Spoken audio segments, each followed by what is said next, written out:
I have got a PhD in life. I'm spending my whole weekend in my pajamas and I'm not doing shit. You don't pay my bills or suck my dick. So like, what do I care what some random person on the internet thinks of me? And new year, new me, you gotta have some fun. God, Tim, everything you touch just like is amazing. And I want to tell that person, no the fuck it's not. I'm only trying to make one fucking person happy, and that's Tim Castleman. What up, everybody? It is your boy. I haven't said that in a while. It's your boy. It's your man-child. Maybe I shouldn't refer to myself as a boy, 42 years old. Maybe I should just be like, it's your man, Tim. No, I'm not your man. You could call yourself Timmy. Yeah, oh yeah. It's Timmy C, my rapper name from way back in the... Timmy C, who was very good at darts, by the way. Oh, yeah. I mean, I absolutely crushed it. We forgot to talk about that on the last podcast, about the darts itself. It was very fun. It was very enjoyable. We had a great time playing darts over in lovely England, where we still are recording podcasts in here for the IM Marketing Summit. And it was a fantastic time with great friends. Got to learn how to play the game Killer, which is really cool. Yes. Also as teams. And we just very good. And we had a grand old time, if you will. And speaking of grand old time, before we came over to jolly old England, I decided to live out a rock and roll fantasy of mine, sort of, and become the merch seller for a band that you probably have never, unfortunately, heard of. Now, don't run away, children, because this was actually a pretty fun time. A little backstory for you. There is a band fronted by a man named Grady Spencer, the band Grady Spencer and the Work. And I found out about him way back when I did the first version of this podcast, the Two Drink Tim podcast, and we actually did an interview way back in the day. And we did an interview, and it was great. Really enjoyed our time and getting to know him a little bit better each and every time that he came to Lubbock and performed. He lives in Fort Worth, about 5 hours away from where I live. Blue Light from the area that he was from. That was his home bar. That's where he played a lot. I mean, anytime he comes back to Lubbock, they usually sell out. And if they did like a 2-night stand, he'd sell out both nights. That's how popular he is. So over time, it went from I wouldn't even call it a business relationship. I would say like a musician-fan relationship to a true friendship, to the fact that he was one of the few people that reached out to me and was like, hey, I noticed you're not posting about your wife anymore. And I was like, oh hey, fun fact about that. I don't have one of those currently. She's too busy living with her sister or wherever she ran off to. And over, I would say, the course of, maybe 5-6 years, we've grown closer together. I would consider him a genuine friend, like someone I've called him and asked him on perspectives of thing. And, Grady is a blue collar guy, and I don't mean that in any negative sense or connotation. He's worked with his hands his whole life. He was in construction before quitting his job to pursue music full time. He's married. He has 2 kids. He's an adult, right? He's not like some of these other bands that are young and in their 20s and want to party and fuck anything that moves and do all the drugs. Nothing wrong with that. If I was in my 20s in music, that's probably why 99% of the people got into music in the first place. Go enjoy that. But I like that he was an adult. He wrote songs about his wife and his family and his struggles, and it was music I could relate to as an old man. Just one old. One old, well, one just old, an old man. Slightly old man, and I would always shoot his shows photography-wise, send them to him. They love it. Then he took up photography about the same time that I gifted him with his first camera. Oh, really? Okay. Yeah. Well, he had been going back and forth, and the thing is, like, how do I explain it? Like, I like supporting things. I'm not a religious guy. I don't tithe. I don't go to church. Is there someone up above? I don't know. If there is or isn't, I guess I'll find out. Find out soon enough by the way that life. I'll is put going, a good right? word in for you. Yeah. Someone else put a good word in me for me, because I may not be, making it on my own merits there. But I try to give in other ways. Like, I started taking photos selfishly because I wanted to I need a distraction from the marital situation, and I needed something to keep me going and keeping me alive. And I made a decision very early on that I wasn't going to charge for two reasons. One, you can't cancel somebody that works for free, right? The number of people are like, I'll never work with you again. It's like, you never fucking paid me in the first place. Like, I even told a guy recently, like, I'm going to really miss all the free gigs that I didn't get to do, you know? William Clark Green apparently hates me. And it's like, well, I guess you can continue to spend $0 with me like you have the previous 5 years. Right. I've shot your entire fucking festival for free. But sorry, you don't like me based on the word of a drunk and a bartender, you know? It's like, cool. So these two people are your true north? Okay, got it. But unlike William Clark Green, Grady Spencer has a brain and a common sense. And so he wanted to get into photography. I may have at one time gotten a little excessive in my photography buying. And as a result of that, might have at a time had a few extra camera bodies lying around. Inexpensive camera bodies. And I had one that I had upgraded. I had an old one, and I was like, oh, there you go. So I took it to a show. He likes Nutty Buddies. This is going to be all over, by the way. He likes, this isn't even the topic of the podcast. This is just how we get into the love fest with Grady Spencer. He's a big fan of Nutty Buddies, so I took a thing of Nutty Buddies, and then underneath those, I put the camera. Oh, and then okay. he opened it up, and he was like, no, you can't. And I just told him, I said, there is no gift receipt. It cannot be returned. Nice. You now own this.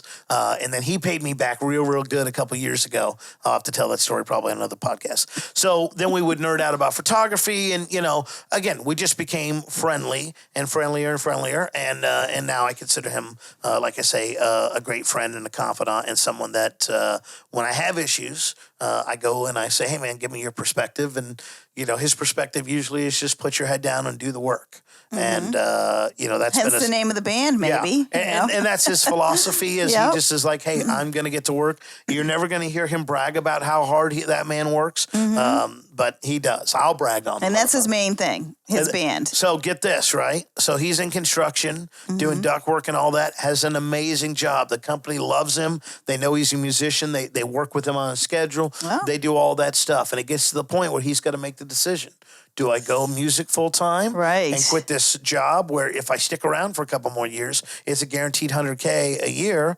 Wow. Or, do I stick with the secure job with the benefits and the insurance and all the things that as a father and a husband Right. that is important to you? So he decides to quit his job. Wow. They have a going away party for him and a going away Really? concert and all that. And the CEO of the company says, Grady, if you ever need to come back, you will always have a job here. That's amazing. You don't hear that at all. Yeah. That was January 2020. Oh, bad timing. Oh. So imagine that, ladies and gentlemen. You quit your job. Poor guy.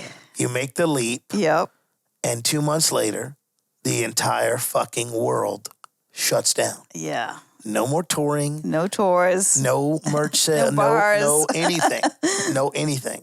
And you've worked your entire life to get to this point. You finally go, okay, we go. And to his credit, he didn't bitch. He didn't complain. He just did the work. And he survived it. And dare I say that he is thriving now and growing in name, reputation, status, That's awesome. tours, all the things. So I am unbelievably happy for him. I always love it when someone takes the leap. The leap, yeah, I do and there's a too. good story behind it, Yes. And I'm just grateful that he stuck with it. And I would have never faulted him at all if he had decided to go back to work for that company because I would have been freaked You the must hell have out. a very supportive wife. Yes. Because a lot of wives would be like, "What are you crazy, honey?" Yeah, I mean, she's the primary business manager and merch manager. I mean, this will turn into a family affair. I have no doubt. Even better. And I think that's amazing. So we become friends. Life happens. There's a few shows, all these good things. I start taking some photos for him. I start maybe doing some web. I'm offering my help here and there when I can, how I can, all this stuff. And he makes a mention to me. He's like, man, you should really come on the road. And okay, so let me go back. they have a run where they are opening up for this famous band, and they lose their keys one night in Chicago.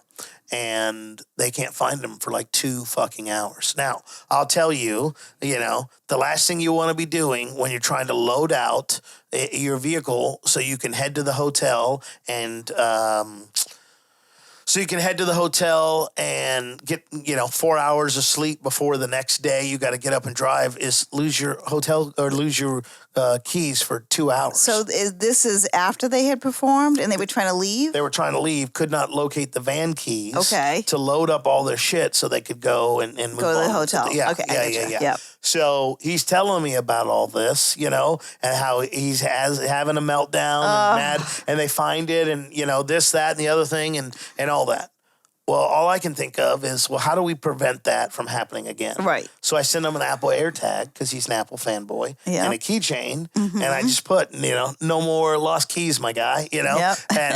and he texts me one day and he's like, hey man, can I ask you a question? I was like, yeah, what's up? He goes, how come you're so fucking awesome? He was like, you're the greatest. He goes, I never would have thought of doing that, but now, because all I could think of is like, you bring me a problem. How do we solve this for you? Yeah. Once and for all, Yeah, you're great at that. And then he said to me, hey, you really should come on the road one of these days and capture some of the shenanigans that we get into.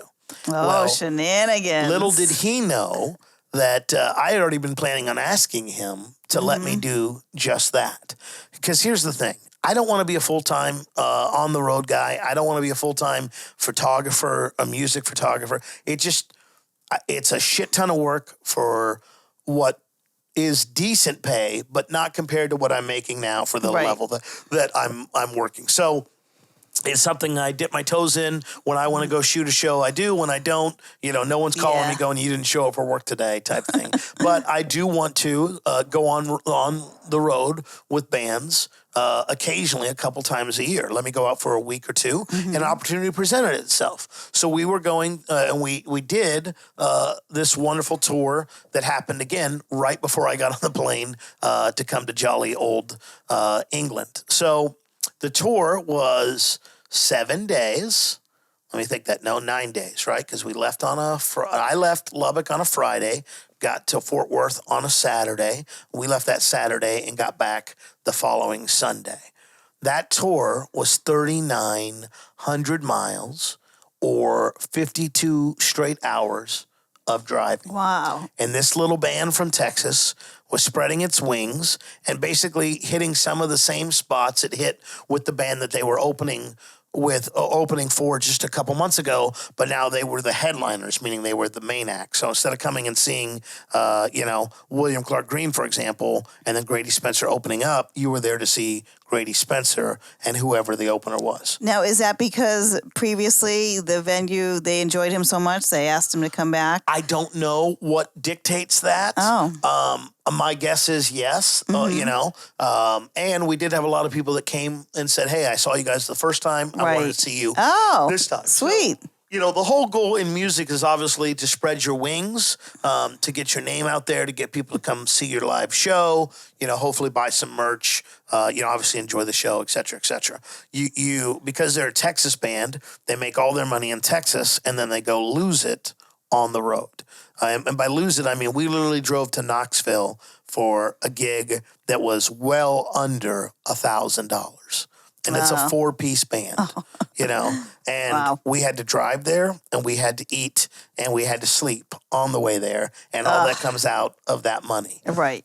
So the tour begins. I show up in Fort Worth, get to meet his family or see his family again. We jump in the ride, which is a Sprinter van, right? And you're thinking, oh, you got on the tour bus and they drove you. No. We drive those 53 hours. We drive those 3,900 miles. There is no driver. This isn't what you see in the movies. This is you and the rest of is the whole band in the Sprinter? In the Sprinter. Okay. So five people. Okay. Plus, we don't have a trailer. So all the equipment too? All the equipment too. Wow. Plus all our supplies, our stuff that we bring on the road. That's cozy. To be able to leave. Yeah, it's very, very cozy. Now, normally it's a 4-top, but now it's 5 because I'm an added ass in the seat. So it's even more cozy. And to make it even more fun, they just replaced their drummer and one of Grady's friends from the past 10 years with a new guy. So it was like a little awkward, if you will. It's like, oh, that's crazy. So we go pick up our bass player in Grady Spencer Work, and yes, it is R because I've been on tour with them. I'm part of the band now, right? I mean, I'm tired even thinking about it. And he comes to the van, and he just has a look on his face that things aren't going well. Yeah.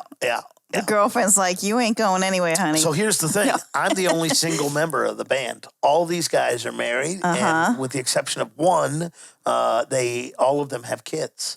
Okay. So the bass player, I don't think I'm going to name names because I don't want to cause issues with them. Grady won't mind, but the other people I didn't ask. So the bass player for the band has a wife that is at home.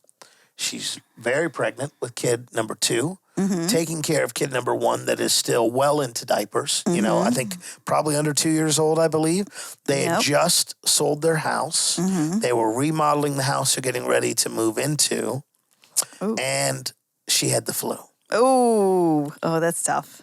And she was very emotional, understanding. Of course. And I will say, he would not say this, I would say, seemed like maybe she was asking him not to go.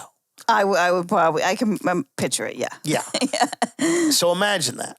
You're driving, with 5 dudes in a van, 3,900 miles to make no money, and you got these strings from home that are trying to pull, and understandably, I'm not faulting her at all. I would not want someone to leave in that situation, I hate it when I leave and something breaks on the house and I'm like, shit, I'm away, I got to deal with that. I couldn't imagine dealing with 2 kids, plus and selling a a flu. house. Yeah, I mean, it was just terrible. Yeah.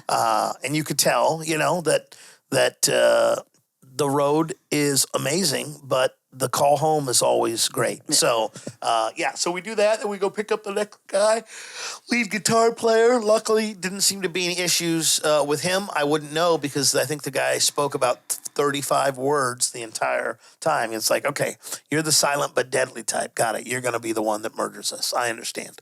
And then we go pick up. That's usually the bass guy that doesn't talk. I thought, but the bass guy, classy dresser, sports coat, Hawaiian shirt, pants that frayed and stopped at the ankles, and then combat boots. That's an interesting look. I was like, all right, okay, I like this. So he did end up going. He did end up going. It sounds like, okay. Yep. And then lead guitar player, we pick him up, and then we picked up the drummer in between as well. And the drummer's a new guy. The new guy, as we'll refer to him here. And I could tell he's going to be a great addition to the band. Not only for musical talent. I don't know why I'm yawning. Maybe it's because we're exhausted from our day here. Apologize. You can tell he's going to be a great addition to the band because a very thoughtful guy who ended up bringing coffee. Make your own coffee love stuff. That. Yeah, I was love like, okay. That. Okay, love someone that got points. that did that without even having to be asked, and just amazing. So we hop in the van and then we make the brief, short 4.5 hour drive to Oklahoma City. We played a bar called Pony Boy. And Pony Boy, that's great. I get to be the merch guy. Now, I am brought on this tour to do the AV stuff, and we're going to take photos, and we're going to take video, and we're going to just basically set up this whole, AV equipment, if you will, and this whole multimedia presentation, and we're going to capture it all, and we're going to make a documentary out of it. And that quickly falls by the wayside, about day 2 in, because we just realized we're too fucking busy. We don't have the time to do what we want to do. And as a result, I basically am photographer / merch guy, which I don't mind because, again, I'm there to work with Grady, and I'm there to do anything that I can to bless him and bless the band. So does he usually have a merch photographer person? No, he is. They kind of do it themselves? He's all of it. I get you, okay. So at the end of the show, he'll go over and sell the merch while the band goes and has a drink and relaxes a little bit before our loadout. So because I'm there, I'm like the Walmart of checking people out. Here you go. Right. And we do really well merch night. He's like, wow, we had a really good night merch-wise. And I'm like, yeah, because there was someone there to sell it at all times. That's huge. Yeah, and so we do that. we don't stay in Oklahoma City. We stay about an hour and a half, or maybe an hour outside of Oklahoma City.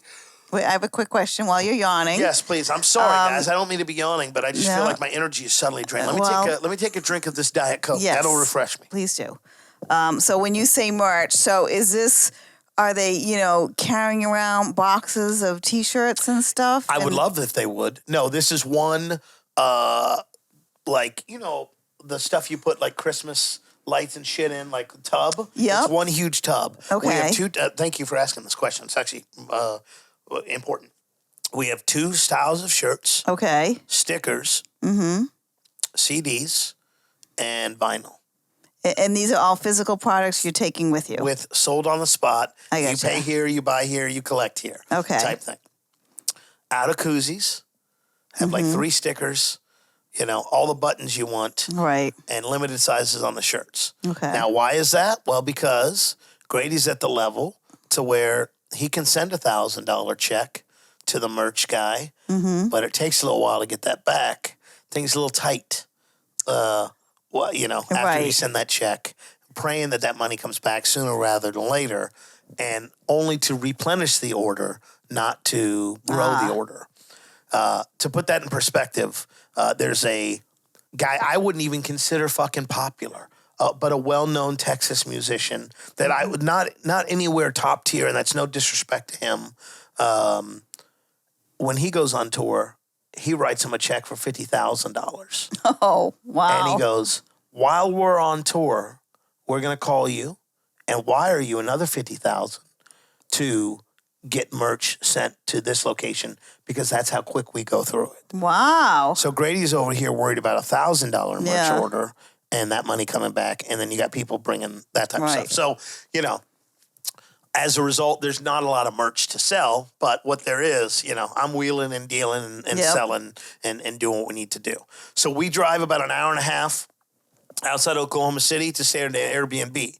Now, we could all have made more money every day if we didn't stay at this Airbnb or these Airbnbs, but we're not 18 again. We're not trying to sleep 4 to a room. We're not trying to, or 4 to a bed. We're not trying to stay in shitty hotels. We're not trying to worry about our stuff getting stolen. But that also means sometimes you drive down dirt roads thinking, oh, this is where we're going to get executed. Like I was thinking, is this part of some type of initiation where you guys are going to, beat the shit out of me? Like what exactly is going to happen here, right? And we stay in this Airbnb. They give me the big room, which I'm like, guys, I don't know if you know how this works, but I'm the new guy. I should be sleeping on the couch. I'm ready to air mattress and sleep it on the couch anytime that we need to. But I don't have to that night. We do the deal. We get up the next day, and then we have a nice 6-hour drive to St. Louis to play a Sunday show. Show up at the venue. All these days are repetitive. Here's what happens every day. You wake up. We typically go find a place to eat while on the road for lunch. They are typically interesting places they've either been before or want to try out. And the thing is, there's so much sacrifice on the road. You're sacrificing your sleep, your comfort, being around other people 24/7, having drama at home, stuff like that. So these meals become little mini respites. The little bright spots of the day. Are we going to go find a place to get some fancy coffee versus just like getting it at a gas station? These are the chances, not even to catch your breath, but to just take a pause, have a nice meal, and they give you the energy and the strength to kind of carry on. So we had some phenomenal meals, okay? And I'm not talking about, I know we talked about in past episodes, this was $100 meal. No, we're talking like ramen, things that are cheap, affordable, but good, right. And fun and unique places. So we find a place there. We show up to St. Louis. We perform on a Sunday. The opening band is a local band that has a following. There are less than 20 people that show up for the show. And 10 of them leave the second the opener fucking gets off the stage. So we play a show to no one practically. That's terrible. Imagine that. You're playing a show to no one. I was talking with another musician, not related to Grace Spencer, and she was like, I've been playing for 10 years, and I'm a fucking opener, and I can't get people to pay attention to me versus their own conversation or what's on the TV. Like, how demoralizing would it be? You know, it'd be like releasing these podcasts to no one, which may happen overall. But just in terms of like, you keep speaking, and nothing changes. I get it. You know, the few places I'll go to a restaurant, you know, and they have that one guy up on the stage, and I always feel bad, like people are talking, and you know, I try to only because my ex-husband used to perform. Maybe he still does, but you know, so I'm really in tune with like you're a musician, and it takes a lot of work to get yourself out there. And so whenever I see somebody like that, you know, I feel for them, you know, because it's tough. Yeah, it definitely was tough. And I felt for the guys, you know, and my whole thing is, you know, to be supportive however I can, you know. Right. The drummer, new guy, you know, he brought the coffee thing. My thing was like, again, you know, I'll sell the merch. I'll help load in, load out. I'll take some photos. You know, I'll sleep on the couch, whatever, wherever you need sacrifice, right? I'll drive all the miles. But guess what? Grady won't release the driver's seat to anybody. So really, we perform. We drive an hour and a half. We wake up early. We drive 6 hours. Then he goes to work. Then you know, he starts his day. Then, you know, after the load and after being exhausted. Oh, by the way, in Oklahoma City, we didn't have dinner that night. We just didn't have time for dinner that night. Grady didn't eat anything at all day. I mean, these are things you don't think of in our line of work at all. You know, you're like, I've never. I gotta eat. Yeah, Are you kidding me? Yeah, look at me. I haven't missed a meal in quite some time. Right? Yeah, I gotta have snacks and air conditioning and Comfort Plus and you know, all these things that you're just like, no. These are basic human rights, right? So we do the show there. Great venue, great show. Nothing against them. Again, this is the process. This is part of going on the road. Yeah. You know, maybe we had 75 people in Oklahoma City. You play to 20 people the next night, and then hopefully more people the next. Well, then we make the drive into Philly, and we have 2 days in Philadelphia. Hey, this is pretty cool because we're going to go play a show the second day. And as a result of that, we're going to spend basically, you know, the first day driving from Oklahoma City, St. Louis now, to Philadelphia, PA. So we spend the entire day. How long of a drive is that? Well, we spent 12 hours the first day. And Oh, that's I think it was 12 hours and we got there. Did we get there all in one day? I was telling Sue before we recorded this, I had studious notes taken of every stop and every turn and everything like that. Right. And you know what? That reminds me. I actually do have something. Pause for 1 second. Welcome back, folks. Sorry about that. I had to do a little break there. I want to grab some. I had the notes one place, but turns out I'm anal retentive and actually had them in a second place written down. Or some of them. So we do St. Louis. It's an early start. You know, we do all our wonderful stuff there, and then we have to. We slept in, which was nice. Had an amazing dinner in neighborhood, right? And then we drove about 6 hours, I think, 6 or 7 hours that first day. And then we stopped and then drove and continued to go into Philly. I'm looking at all this stuff here. And basically, once we arrive in Philly, you think, okay, this is great. We got a day off. Tomorrow, it's a short drive it wasn't to New York, you know, after our show, or the next day. And we got some free time and we'll just relax and it'll be okay. So we pull up to the Airbnb, this house, an old home that is currently being remodeled, but still had like the original fixtures and lights and all that stuff. And it's like it's 3 stories and just very weird house. We're just like, okay, I don't know what's going on here. It's got one random chair at the top of the 3rd floor. And you're just like, is this where the ghost lives? That's where the ghost, I was just going to say. What the fuck? So you're like, okay, well, that's cool, Tim. That's awesome. You got all this time. You guys probably just chilled, watched a movie, took it easy. No, friends. What we did was we unloaded the entire van. We set everything up and we recorded 3 songs. Wow. And 3 music videos, if you will. Really? Yes. That's the thing with these tours. Every second matters and every second counts. There is no wasted time. So we do all of this. And to the point that we exhaust the bass player so much that after he gets done with his part, where we had him do both keys and bass, he literally just stops at it and goes, "Hey, that's the best I can do on this," and just goes straight to bed. He's so exhausted. Yeah. And everybody's going to bed, and everyone's exhausted except for Grady, who has to stay up and make a tour poster for the next couple upcoming shows. Has to post on social media, has to answer emails. There is no rest for the weary here. I guess. Wow. He is a one-man he's a workhorse, crew. huh? He is the manager. He has a booking company, but he's the manager. You know, he's the main point of contact. He does the social media. He does all the social media. He makes all the stuff for social media.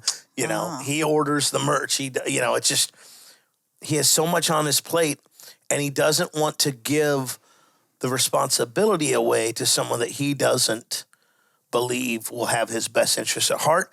And that's probably what I mean is that's tough. He wants a manager that has real world connections that he being Grady doesn't already have. You know, right. What they want to do is they want to add a sound guy to the band. More than anything to help control their sound. Because imagine you spend all this time driving to a location, you set up, you load in, you set up, you sound check, you do all that. Then something goes wrong during the show, and the sounds totally shitty. So do most of these places, they don't have a sound guy that works there? No, they do.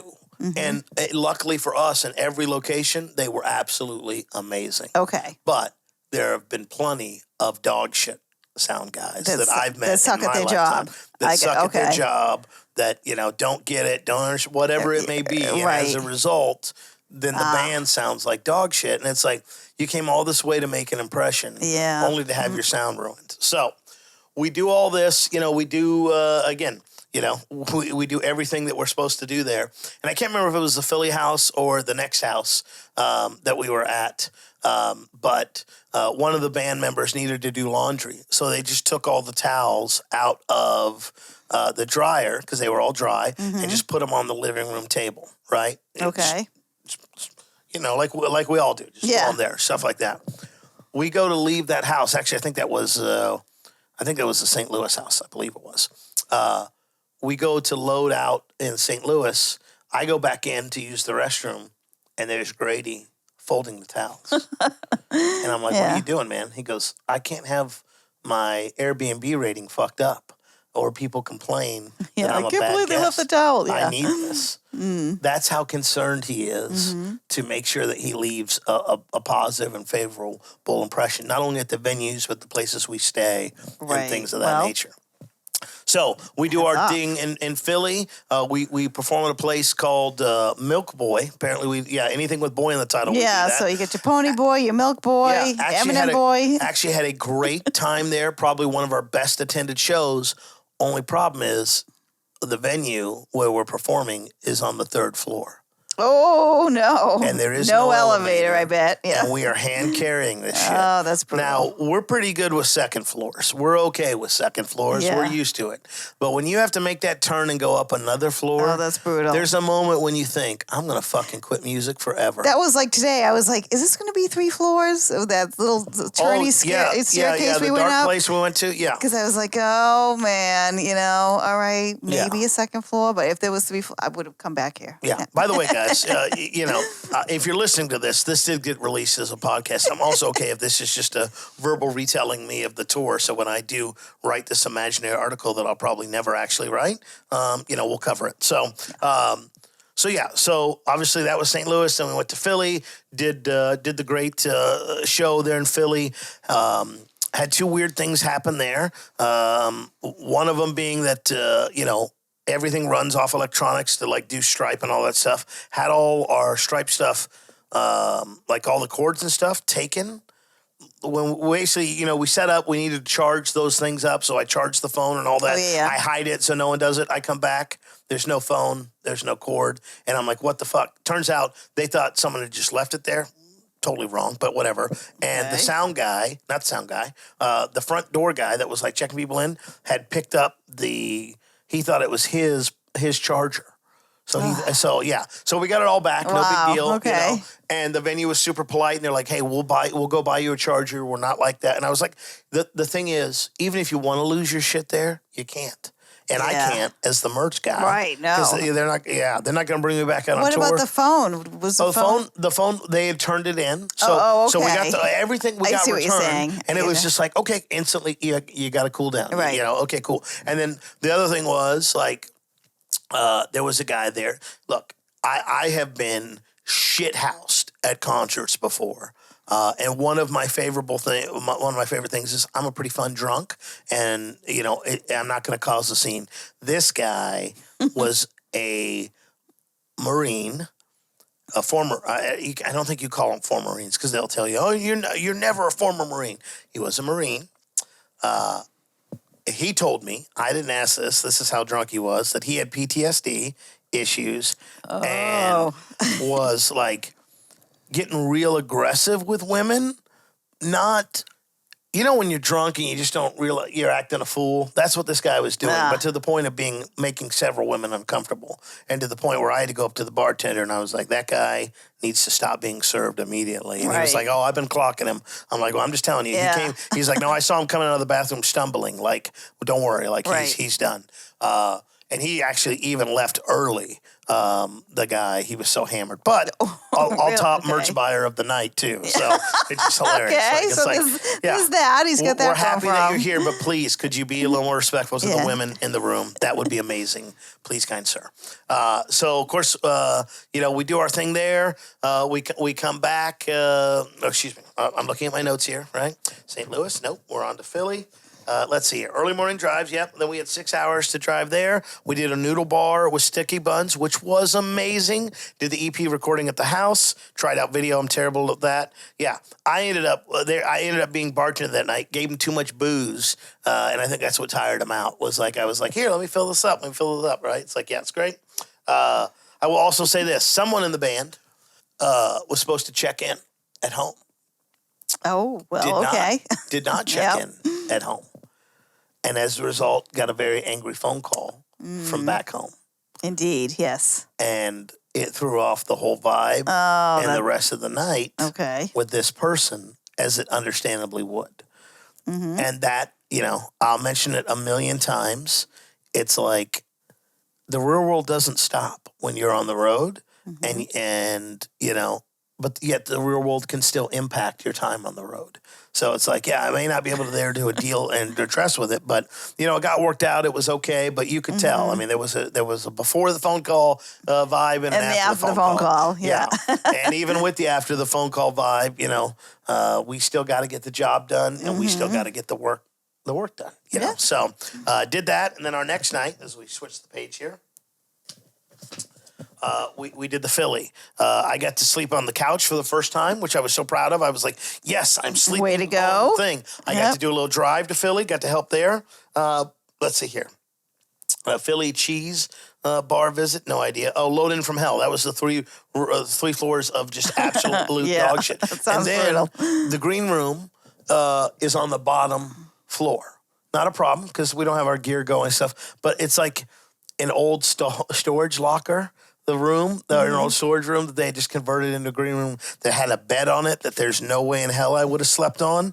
And it was like, imagine 5 people in a broom closet. Like, that's how tight of a thing that it was. It was just absolutely, So again, it's not like, we're jumping in the tour bus and they're putting us up in this palatial estate in this amazing green room. It's like, hey, this is where the manager used to work out of. You can hear the dishwashing going on next door. Right. There's one bathroom. The guy even told us, this is the bathroom you use. Do not use any of the bathrooms that the public use. And we're like, what the fuck goes on in those bathrooms? So quite wild, to say the least. We, again, did the merch thing, had to do the load thing, It's a big city, so we paid money to park and then just prayed that they wouldn't give us a fine for waiting too long. It was just crazy. Then we had to drive after the show, after the loadout. Then we got to start making the trip to NYC. Ugh. Yeah. So we got up early that day, drove 6 hours, performed, loaded in, loaded out, and then we had to drive, I think, like another hour and a half. And the driver was falling asleep at the wheel. Ooh, that's not Yep. good, folks. Yep. Yeah. And I was just like, hey, this isn't okay. Luckily I was like, hey, we were fine, but it was just, that shit's scary. To me, I remember thinking at that time of just like, Right. it's amazing to me that there aren't more fatalities with bands, accidents that fall asleep behind the wheel, because you totally see how that could happen, and no shame to the bar owners, but it's very much a thing of like, well, this is what gets done. You do it or you don't. And if you don't want to, there's 200 other bands that we could book in your place. I'm sure. Yeah, of course. Yeah. So we go to NYC. We go to this place called Hill Barbecue. Now, we're from Texas, and we're like, okay, all right, guys. It's actually I gotcha. It was very good barbecue and a nice place. We show up. Is this like right in the heart of the city? Right when you say, in the heart. Okay. Yeah. I mean, we're parking on the street in a commercial loadout zone. This was where we paid the $35 to park for 3 hours. Okay. And just prayed that we didn't get a ticket or towed because we weren't going to move the vehicle, right? So we load in. Turns out we showed up 2 hours early. Oh. Yeah. This, again, is where a manager would help, because everyone could have used those extra 2 hours of rest, sleep, and rejuvenation before we got on the road, right? Not to mention the 2 hours of parking. Yeah, exactly. Exactly. Yeah. The general manager or the regional manager was there. Somebody asked, hey, what's our, like at Pony Boy, they gave us $100 bar tab. And, okay, cool. And meals, And at the St. Louis place, they got us some stuff for the green room and bought out our meals. So they basically gave every person $10 to have dinner. Well, we show up to Hill County Barbecue, and they're like, hey, get anything you want on the menu and anything you want to drink. There's no restrictions. Wow. So we have an amazing lunch. Okay. And the thing is, you go, oh, well, this where y'all went ham. No. We order respectfully, but it wasn't like you can have you can have the chicken, but you can't have the fish or the lobster. So we all got reasonable price meals, and I think each one of us maybe had an alcoholic drink. Right. That night, the guys go up to the bar. They order name brand drinks instead of drinks and stuff like that. Yep.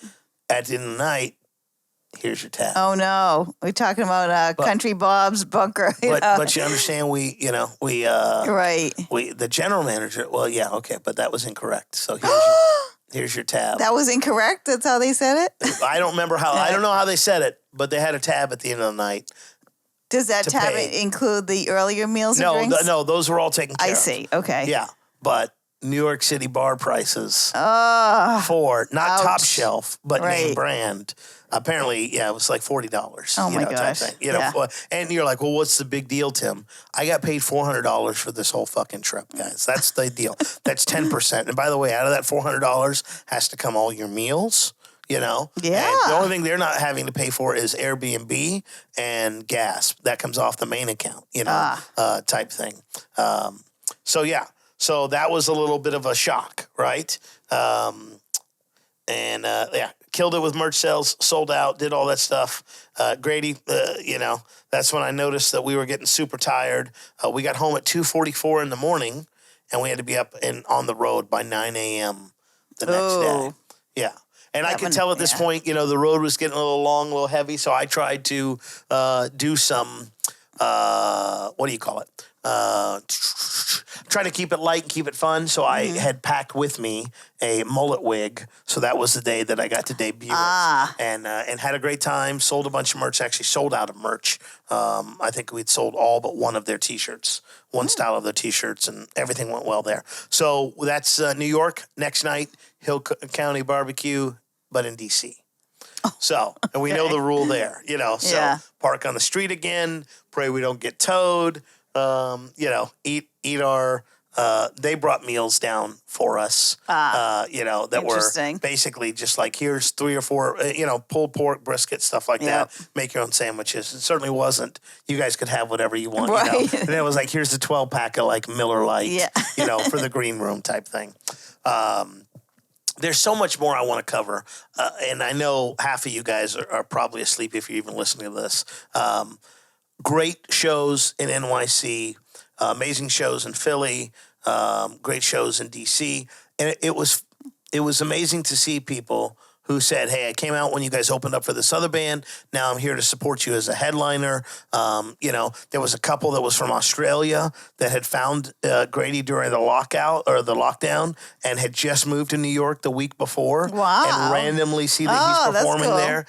There was a lady who burst out into tears upon meeting Grady and told us that she had driven 4 hours. What? Because we're never That's up in that great. area. Yeah. So that was it. So those are the things that to me keep you going, But there is no rest, again, because it's like you get to the Airbnb, you got to unload the vehicle, or in these cases, secure it. And then you have to, social media, tour posters, again, life does not I'm exhausted stop. just listening to it. That's it's a lot of absolutely- work. I'm exhausted fucking talking about Yeah. it again. I'm just like, God bless, this is so difficult. So for DC, trying to see if there was anything. Oh, yeah. And then you're like, oh, well, it's got to be so great. You're on the road. You get to go to New York. You get to go to Philly. There must be so much sightseeing. We saw the sights for 26 minutes. We literally parked, saw the Abe Lincoln thing and the Washington Monument. While there, we shot photos for the tour poster. While we were in Philly, we shot photos for Spotify. Again, there's no second wasted. There's no like, oh, let's just go see this. It's like, okay, while we're here, and then we ran back to the bus or to the vehicle because we were so worried about getting ticketed and towed in DC because we were so close to the White House and all that stuff. Right. Drove by the White House, all that good stuff. And that was DC. So then we do DC. We get home at a reasonable time there, I think. And then we wake up the next day. We don't stay in D.C., of course. We make an hour and a half drive towards Tennessee because that's where the tour is going to end. Mm-hmm. We wake up, 6-hour drive to Knoxville for our final show of the night. It's a weekend where they're having a major music festival, which has nothing to do with us. So we have to wait 2 hours. Or I'm sorry, we have to wait 45 minutes in order to get dinner at some place. Mm-hmm. And we're playing at a restaurant. Oh, a restaurant. A restaurant. A place where you're coming for the fish and chips, not so much for the musical talent. Right. And I don't know much about what happened on that day because I had forgotten to take my medication, and my medication likes to reward me when I don't take it, by making me violently ill. So I'm throwing up in the bathroom, just projectile vomiting multiple times to the point where I get an Uber to go to the Airbnb back, and I'm just like, all I could think of, and we were out of merch, thank God, so I didn't have anything I really had to do then, and it wasn't really photogenic, but all I could think of is like, what if I had to work today? Yeah. And it's like, it just was a total thing. So that was, I believe it was a Saturday. I don't know what happened because I went to the Airbnb and got some rest, woke up well rested on Saturday at 5:30 in the morning. Oof. Because we're driving all the way back to Texas. Oh, God. A single from Knoxville, day, Tennessee, to Dallas, Texas. Now, how long? I have no idea. I know it's long, but we got in at 6 p.m. that night to Dallas. So that's like over 12 hours. It was like 12 or 13 hours, yeah. And no stops, I assume. Stop to eat. I think we stopped to eat one place, gas. But when you want to get home, you want to get home. Yeah. Especially at the end. We rotated drivers, and it was fine. But then I got another 4.5 hours to drive back to Lubbock. Do I stay or do I go? Well, I went home because I was ready to go home. Yeah, I was ready. Yeah, I was like, I'm done here. Thank you very much. Popped an Adderall, legally prescribed. I was like, we're going home, baby. Yeah. In Texas, like 4 hours, like, you're used to that. Yeah, we drive there for lunch. Yeah, it's absolutely wild. Yeah. Oh, that's rough. If I could do it, I would sell everything that I own, find a 1-bedroom house somewhere close to Dallas, and I'd go on the road with bands. It's the happiest I had been that I could recall being in years. Nice. And I think it was also being in a different environment, different thing, and all that stuff. But I just really fucking enjoyed it a lot more than I didn't think I wouldn't enjoy it, but like I really fucking enjoyed it. And a lot of it is the newness of it. I was the new guy, and not used to it. Those guys, we got back on a Sunday. They had to leave back out on Wednesday to go start the Texas gigs that they were playing. Type thing, you know? So there is no, it's like you get home, you recharge for maybe a day or two. Oh, by the way, while you're doing that, you're making the tour posters. But, you know, it's there is no rest. And as a result of all of that, you know, that's how you build that's how you build a fan base the old-fashioned way, and you do the work. And I didn't get to do all the video that we wanted to. I did capture some photos for them, what they'll use, what they won't use, who freaking knows. I'm going to use them for a story that maybe I'll write up about it, and then hopefully send that to some media folks and maybe get them some publicity. And, you know, pretty soon they can start having the bus private jet life. But I feel like that's definitely a few years away, if that even happens. But one of the best experiences of my life. Had an amazing time. Grady refused not to pay me. I was like, please don't pay me. I was like, please keep that in the band, kitty. I don't need the money. I did this because I wanted to experience it.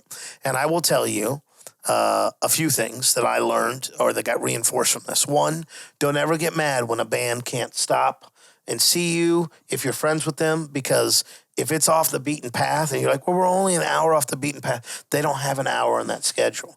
If they're short with you, if they're tired, you know, have pity and mercy on these people for what they're having to go through. Two, buy merchandise. These guys told, you know, I got told that the fees that they got paid to perform didn't even cover the gas and the Airbnb cost, let alone what Grady had to pay every one of his band members. So he had to come out of pocket in order to do this tour. And the only reason he made money was because I sold merch. Oh, interesting. That's what he said. He's like, you sold like 2 to 3 times the amount of merch that we normally would. Does he sell hoodies? No. Oh. But again, because he has such a limit. I'm like, Grady, do a pre-order on hoodies. He doesn't know how to do that. So. I have an idea. Well, let me tell you. Okay. So.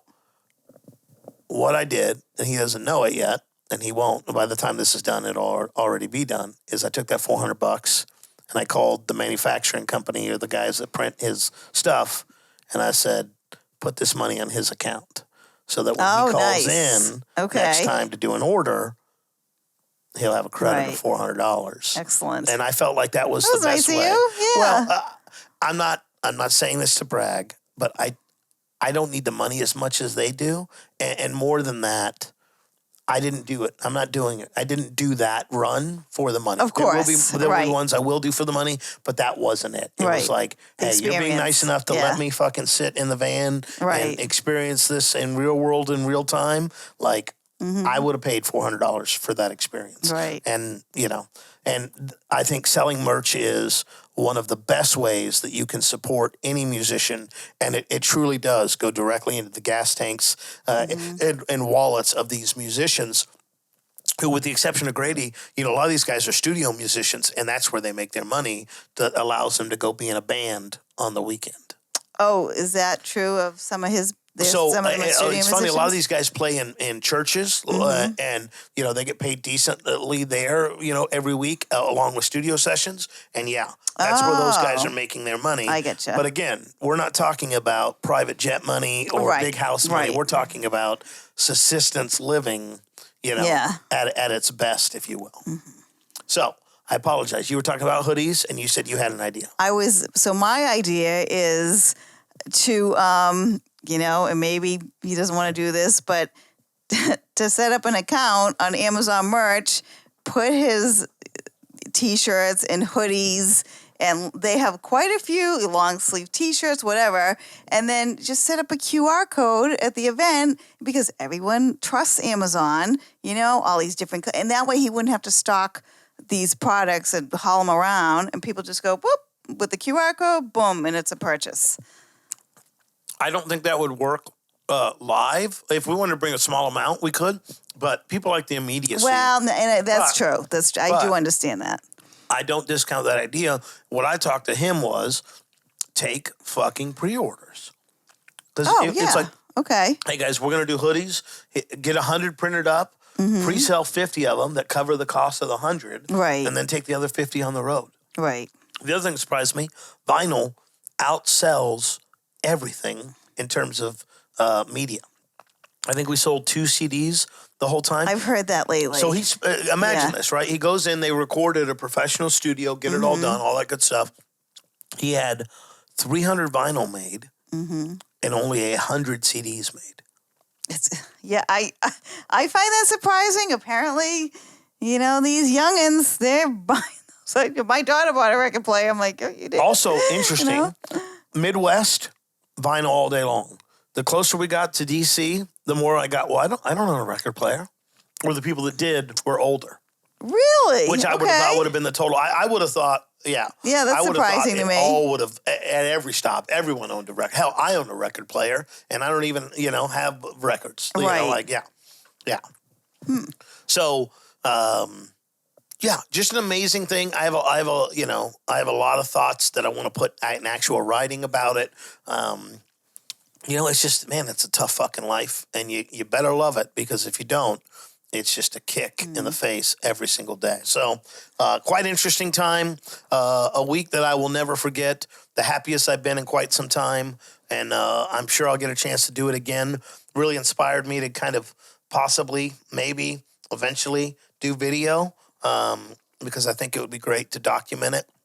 And next time I go, I'll take way more photos. I feel like I fell down on the job on the video and photo side, even though they were more than happy with it. I felt like there's another level that I could do on top of just the merch. It's like I could do even more photos and this. And if you're thinking like, oh man, how could I get involved in the music industry and stuff like that? Like, make yourself as valuable as possible. I told Grady afterwards, I was like, you need to hire a merch person immediately. Right. I said, all your dreams go through your merchandise. Your sound guy that you want to hire, your merch guy pays for that. Your merch guy first pays for himself, then he pays for an expanded merchandise offering, because we only had 2 shirts. No female cut, no, nothing. That's what I mean. You can have all these different, no hoodies, no anything like that. People love hoodies. Because he doesn't have the money to invest in it. Right. Well, the merch guy, first he pays for himself, then he pays for the expanded merch, then he pays for the sound guy, then we pay for the trailer, then we pay for the new Sprinter van. And that's the other thing. It's like, he already knows, all right, if I add 2 people to this group, or even 1, I really need to get a bigger Sprinter van. Yeah. I haven't even paid this one off. And this one is too small in terms of if I tow a trailer, it's going to destroy the transmission. Yes. Yeah. Yep. So now when we grow the band, we got to get a bigger vehicle and a bigger trailer. And it doesn't stop, folks. The guys that are killing it right now in the Texas music scene, they get a bus, then they get 2 buses. Now you're talking. Yeah.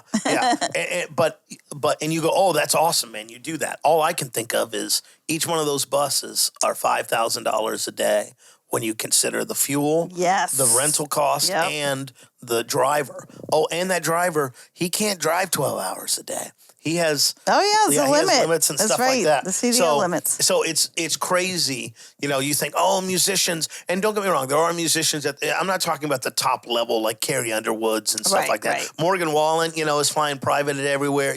Those people are, but the people that you see that aren't, rocking in stadiums or filling out huge arenas, this is the life that they lead, and we had it good. With Grady Spencer. Like we did. We stayed in Airbnbs. We ate at nice places. Yeah. These young guys, they're stopping at gas stations. And like gas stations are your only other reprieve. You go to the snack aisle. Like we like these nerd clusters. And we'd go to the snack aisle every time. We'd be like, do they got them? Do they got them? No. Just as a fun thing to do that. But you spend your life at gas stations and restaurants and then venues. And then you go to your hotel and then you do it all over again. The circle of life. Yeah, the circle of life for sure. So, support your local musicians. If you need someone to support, I highly recommend Grady Spencer in the work, but I'm partial and biased, and I'm okay with that. And I thank Grady and his entire group of musicians who are just absolutely phenomenal and great people to boot. And I will, tell you guys more adventures the next time that I head on the road. And maybe I'll punch this up to be a little bit more, maybe it won't be the second or third podcast we record in a row where I'm tired. But I think it's important to share this message and just remind people that are out there, who are, man, it's kind of like comedy, right? Kevin Rogers, who is a former stand-up comedian, and I've talked about stand-up comedy. I love stand-up comedy. I'm a huge fucking fan. People have told me my whole life I should do stand-up comedy. Yeah. But I am too smart for that in terms of I did research, and it's like, you're going to do 10 years of dog shit. You're not going to make any money. You're going to be broke. And it's like, if you want to do it, I guess go do that. But I don't want to do that at age 42. 22? Sure, So it's just one of those things of you think, oh, man, this must how it be. This must be how it is on the road. And it's nothing. It's nothing like you think. It's not glamorous as far as the work is really the travel, and the shows are the fun and the time where the band gets to enjoy, the audience gets to enjoy. And I also say, like, concert environments are just great. People are there to have a good time. Yep. They're drinking, they're singing along. And 99% of it, man, it's just fucking great. It's just, people aren't in a bad mood there 99%, It is percent of the fun. time. Concerts are awesome. Yeah. So that's the huge payoff that they get every night. But there's so many things that they have to deal with on the road, not to mention all the off-the-road stuff and family stuff issues called life. Mm-hmm. So thanks for listening to my long-ass, this is probably ridiculously long. Oh, yeah, way too long. I appreciate you guys listening. I will do better recapping my next tour next time. And if you ever see me on a private jet with a band, I made it. I made it. So and thanks. we still be doing merch too. Yeah, absolutely. I would merch and do a photography. I mean, well, put it this way. So, like Co Wetzel, he's one of the biggest Texas country artists right now. Mm-hmm. He travels with a double-decker bus. Really? I believe just now, like they have in London. I'm sorry, not a double-decker bus, a double-decker travel trailer. Okay, I get That's just merch. Wow. Yeah, and I think that's massive. They have upgraded to a semi. Wow. And they have 3 people selling merch. Jeez. And it is a constant line. I've never not seen a line of 20 people deep, and they get them through there fast. I mean, whatever those guys get paid as a guarantee, they make more in merch. I guarantee. Wow. Yeah. And you're talking, they get a 6-figure guarantee, I bet. I would assume.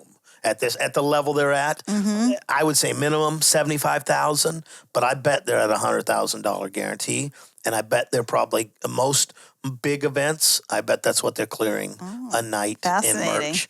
And when you're the merch guy, you either get I'll tell you, you either get a flat rate, or you get a percentage, whatever's greater. Okay. So I got paid a whopping $75 a day. Okay. Yeah. And again, guys, out of that 75, my dinners, my meals have to come out of that. If I want some snacks on the road, right?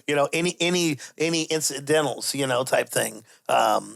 So yeah, I don't think I could make it as a merch guy. Is that $75 only for the days that they're performing? And it's only for the days you're performing. It's only for the shows. Right. You don't get paid at travel days. It's a travel day. Yeah. Okay. Yeah. So and same thing with these guys. They get paid per show. I get so, you. Yeah. The travel day is just a free day. You're given. Right. You're given to the life. So, but I'm sure the guys at the higher level, they're absolutely fucking killing it. If they're getting a percentage deal, like Co Wetzel's guys, I would hope, and they're smart enough. Those guys are probably just on salary because they probably get paid so much. Yeah. Because they would have to give them out of a percentage would just be. I mean, imagine that. I mean, 10% of $100,000. Yeah. Is like you're walking away with $10,000. You sign me up for that. Being the merch guy, I'd sign up for that all day long. Right. But I highly doubt they have that lucrative of a deal for sure. I highly doubt it. Yeah, and I'm fascinated with the business stuff behind it. I mean, that's the other reason is, we got a great chance to talk about the music business, and we got a great chance to talk about, growth and stuff like that. And yeah, it was just like I say, it was a phenomenal time. If you ever get the chance to go see a live concert, you definitely should. And by all means, buy their fucking merch. Go. And if you can't, or they don't have what you want, a lot of these guys have Venmo or PayPal or all these payment things. It's like, go throw them some bucks because your cover fee. Now, I'm not talking about like Willie Nelson, but I'm saying like if you're going to a dive bar to see a band you really like, that $5 that you're giving them ain't covering shit. That's just, the baseline. And a lot of times it's less than what they, it doesn't even cover their cost of coming there. $5, huh? $5. Oh, I mean, yeah, $12, $20, $25. Yeah, I mean, one of the bands I know, I think they charge $20 at Blue Light. I think they can fit 300 people in there. So let's see, that's what $6,000. And you go, oh man, that's not bad for a night of work. Okay, so they got a tour manager, he gets a cut. They got a booker, he gets a cut. You got a manager, they get a cut. Right. Everybody gets a cut of the total amount before the band even gets a chance to touch it. And some of that goes to the venue, I imagine. And if, a lot of them are like 80-20 deals. Yep. And if you're on a label, a lot of these labels are doing what's called a 360 deal, which means they get a cut of the merch, they get a cut of the album sales. Ouch. And a lot of venues, big name venues, they get 20% of the merch sales as well. What? You go play in a House of Blues, they count all the fucking T-shirts at the beginning and the end of the night. And they get a check, Wow, that's crazy. And like festivals and stuff like that, that's all run through the festival. And then the festival cuts you a check. Huge. Yeah. The festival cuts you a check. Oh, interesting. Yeah. They take their cut. Thank you so much. Here's what you had left over. Type thing. Yeah, merch is fascinating. Yeah, well, I mean, just the business side of it, because you're like, oh, 6,000. That's not bad. But then you see, and I mean, I mentioned Co Wetzel. I think they're up to 2 buses now, right? Yep. Their management. All I see is private jets that they're flying. Oh. Who's really making some money in that? Of course. Yeah. You know why? Because their management, and I think Co hopefully has a piece of this, but also has a bus leasing company. Oh, of course they do. They lease the bus they do. Yeah. Their own musicians. Right. Yeah. And they are at the level that they really should have their own merch department. That's how much they're doing. Yeah. They should just open up their merch shop and just run Co Wetzel and the other band's merch 100% of the time. Wow. Because they'd make so much more money, even more than what they're making now. That's and they're at the level they could do it. So. Yeah. I'm a big fucking nerd, guys. Yeah, I'm the only guy that goes on. I'll be like with like Motley Crue, be like, so what's the profit split on all of this? I don't understand it, but that's the shit that fascinates me. I have immense respect and talent for the guys on stage. I don't have a musical bone in my body. And that's good because I'm not there telling them. Well, the third fret, and it's just like, hey, y'all do your shit on stage. I want to help you off stage. You just and do behind you. the back. Yeah, you do you, and I just want to make sure that there's money at the end of the day. And hopefully, even with these guys, and I know they're not, but I pray they are, even at the biggest names, I hope someone's putting $1 or $2 in savings for the day when you're not number one on Texas radio and selling out stadiums and things of that nature. Mm-hmm. All right, guys, this is the world's longest podcast. If you listen to, if this one even gets released, enjoy. I know it's not our usual typical conversation, but it was something that I really wanted to cover and get out. And I appreciate you listening. Leave a comment, rate, review, subscribe. Just let us know that we're not just talking to these microphones in a hotel room to nobody. That would be absolutely phenomenal. Thanks for your time, attention, and I'll try and do better on the next tour to have more salacious stories for you.